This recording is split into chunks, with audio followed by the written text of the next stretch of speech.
Hola queridos estudiantes, les acompañaré en la unidad temática Diagnóstico Escolar, en nuestra asignatura Psicología aplicada a la educación. ¿Qué es el diagnóstico escolar? Es la primera etapa que debemos cumplir cuando vamos a pensar o a desarrollar una intervención en los contextos escolares, o una intervención que busque mejorar el proceso de enseñanza-aprendizaje. Un diagnóstico escolar, aparte de ser el primer proceso, también es entendido como un proceso científico, pues tiene unas determinadas fases, se debe elegir unas técnicas e instrumentos para poder encontrar o hallar la necesidad específica de intervenir. Por tanto, es importante que le dediquemos el tiempo y la toma de decisión para este proceso.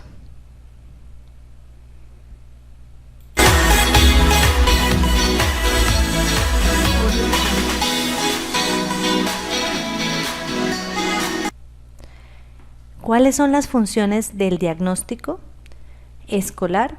Las funciones pueden ser de carácter preventivo o predictivo. Verifiquemos qué es lo que puede poner en riesgo por ejemplo, cuáles son las situaciones que pueden poner en riesgo la salud de los niños, y podemos hacer entonces un diagnóstico frente a la obesidad infantil o frente a los hábitos saludables, solamente desde el deseo de prevenir enfermedades en la salud y desarrollo de los niños.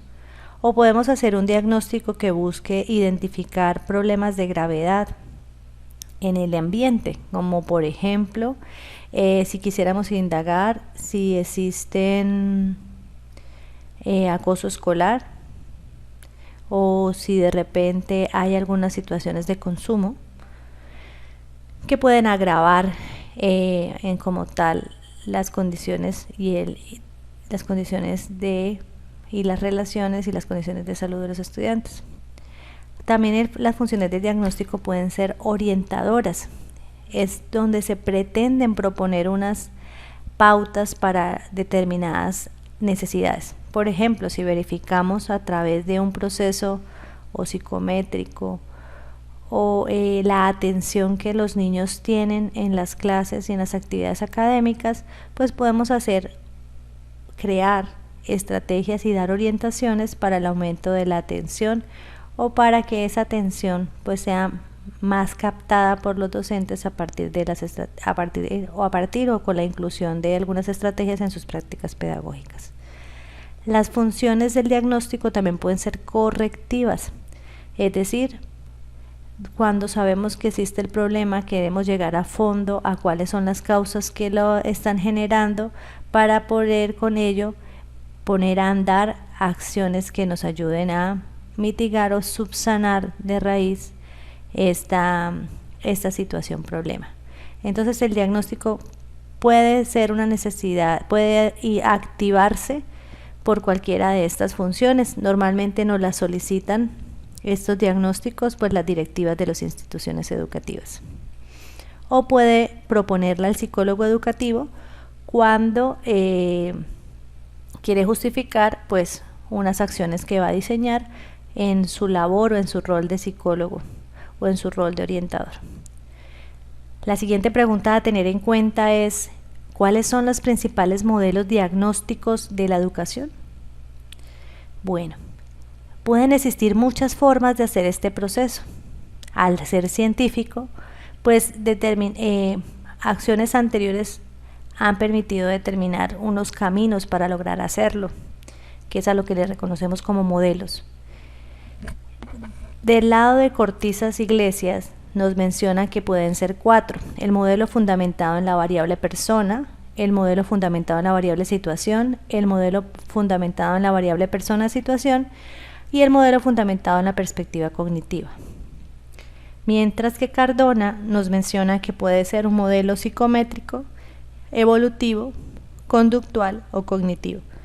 Como podemos ver, del lado izquierdo de la lámina, en el cuadro azul, nos especifica el autor desde el punto de vista de en qué se enfoca, en qué actor se enfoca el diagnóstico, mientras que del lado izquierdo se centra es en el cómo lo hace o finalmente qué aspecto puntual es el que evalúa.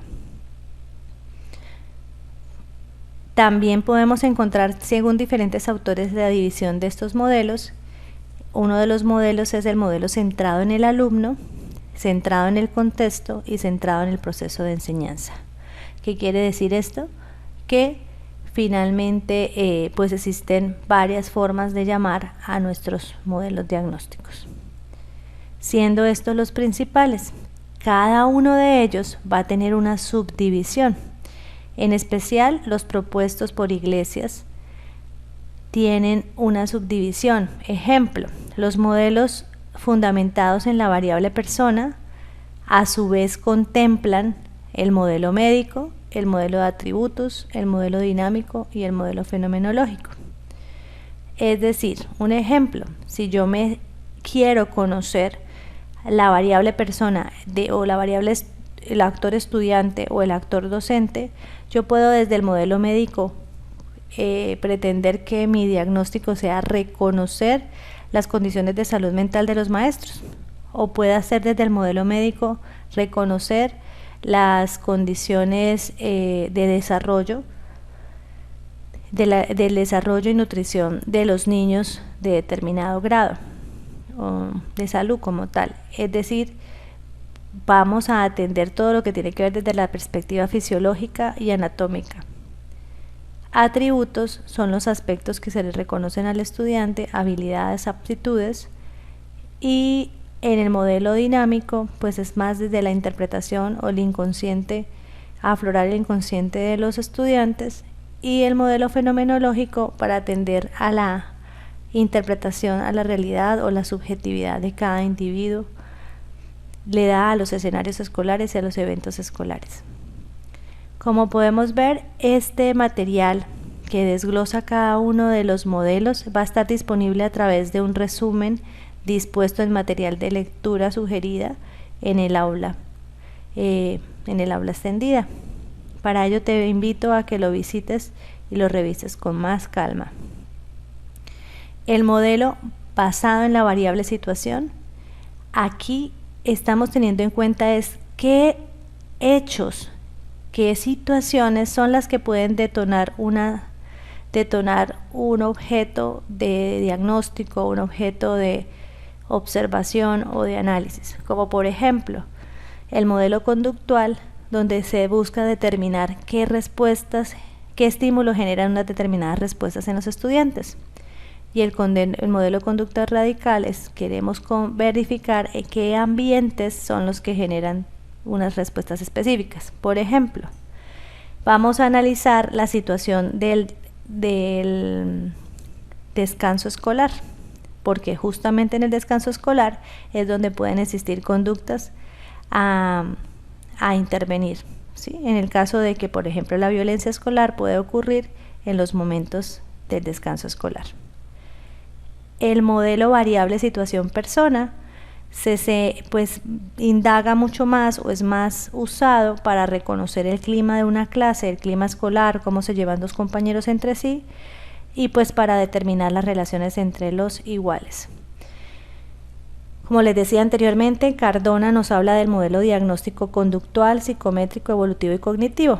El psicométrico porque será únicamente a través de instrumentos válidos, confiables, es decir, test, cuestionarios para medir algo determinado.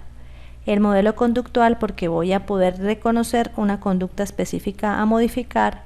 El modelo evolutivo voy a comparar en relación a la teoría lo que alcanza a ser un niño de 7 años cognitiva, social, afectivamente, es lo mismo del niño que tengo aquí enfrente, es comparar frente a los ciclos vitales y los desarrollos o los hitos del desarrollo que reconocemos todos.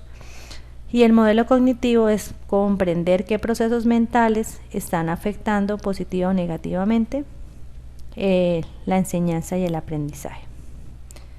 Con esto, de una manera corta, podrás tú revisar y tener algunos ejemplos a la mano. Recuerda que estas referencias bibliográficas están disponibles también en la web como un resumen que fundamentó estas láminas en